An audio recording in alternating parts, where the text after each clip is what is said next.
there's something called standard format. So just like video games get rebalanced, like if you play League of Legends and they change your champion's stats, or you play Elden Ring and they nerf one of the weapons to bring balance up to something else, what happens is in the standard rotation, there are some cards that like from 3 or 4 sets ago would absolutely break the current meta. Okay? So it's about balance and making sure that when people are building decks, they're not only using the newest cards, but they're using cards that are in balance with everything else. So if I wanted to go pick up like Sun and Moon era cards or like tag team cards, I can't use that to play in a standard Pokemon deck right now. I could use that. Hey Lily, nice to see you. I could use that in what's called expanded format, which opens the selection of cards much wider. Lily, I will be glad to help you with that as soon as I'm done with this. So no sweat, I got you. So if you want to go play in a Pokemon tournament, like let's say you want to get into currently playing with the cards that are out now in the Scarlet and Violet era, when you build a deck, you're going to look on the bottom of your deck, on the bottom of your card, and you're going to look right down here. On the bottom of Pokemon cards, it used to be a symbol. There we go, it's in focus. So when I look on the bottom of the card, you'll see there's a G, and it says OBF-EN. So what that tells me is this card is from Obsidian Flames, English, and it's part of rotation G. So in April of this year, they actually changed the rotation. It used to be DEF, now it's FGH. So if I have a card, let me see if I can find one. Let's see, Blaziken V. Yeah, so we pulled this out of our Chilling Rain box last night. So this is a Blaziken V, Rapid Strike, okay? Pretty powerful card, good card, but I unfortunately can't use this in building a current deck for current standard competitive play because the set symbol on it, if I can get this to focus, is E. So this card would not be able to be put into a standard deck. If I wanted to play in an open format, where my card shop maybe is hosting an event that says like, hey, you know, you can come play unlimited or expanded, then I could use cards all the way from the first Pokemon set back in 1996-ish, all the way up to now in present. And then it gets super broken real quick. So, you know, what they decided to do is make it interesting so that everyone's on a level playing field, and that's what the standard rotation is. It's meant to make sure that people that are competitive are drawing from the same lot of cards and the cards that are currently available so that they can put something really, really good together and basically see the innovation of ideas with the current products that are being used. So that's what the letters that I'm talking about are in the standard rotation. That was a really good question. Thanks for asking that, just saying. Appreciate you.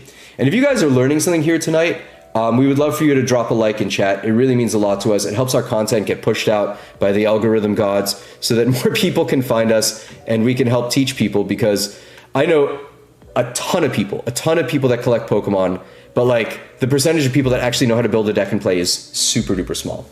So I'm going to keep looking here. I've got, let's see, 5 psychic types laid out right now. Let me just move this.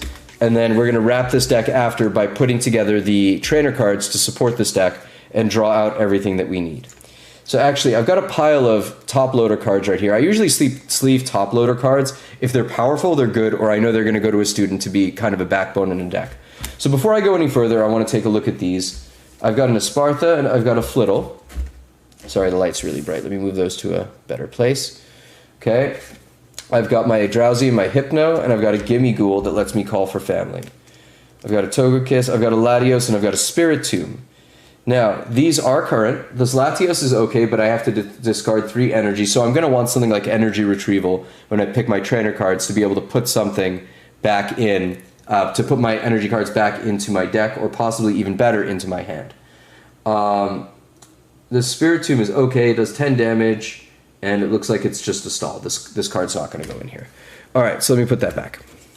And we're going to keep looking through now. So going back, just to do some quick math, we had 1, 2, 3, 4, 5, 6, 7, 8, 9, 10 lightning. So now we are looking for about 6 psychic, and then I'm probably going to put 4 colorless Pokemon in there so I have some utility, and then I can start manipulating my deck with the Pokemon that come out and join. What's up, Cam? Good to see you, man. Shop at Espartha, Lunatone, Voltoy. We looked through these. Okay, so let's push on. Screamtail. I love Paradox Pokemon. I love Paradox Pokemon. They are very fun. This card does 30 damage with a slap. I'm all for slapping my opponent. And Roaring Scream. This attack does 20 damage to one of your opponent's Pokemon for each damage counter on this Pokemon. Good to put in the deck. Flittle. Espeon. Okay. Now when it gets to evolutions, I'm very picky about whether I put them in a deck. I love a good Eevee. I love a good Eevee every day of the week. The problem is when you start getting strong cards in here, you only have 20 Pokemon to work with when you're starting to balance that deck, so you really want to make it count. I'm going to look if this card is any good. Psychic Assault. First off, it has 110 health, which is pretty good. This attack does 10 more damage for each damage counter on your opponent's active Pokemon. Ooh, sorry, it does 30 damage plus. 30 damage plus 10 for each damage on the opponent's Pokemon. So this is good if I can get an Eevee out. And then Psybolt. For 60 damage, flip a coin if heads your opponent's active Pokemon is not paralyzed. I'm going to put this down here. I'm going to look for an Eevee to put out there. And Rare Candy, yes. I'm going to get into that in a little bit. So sometimes one of my very talented students brings up a good point. He says, Sensei/Professor, I'd like to remind you that you don't actually need to build out the full evolution line. He is absolutely correct.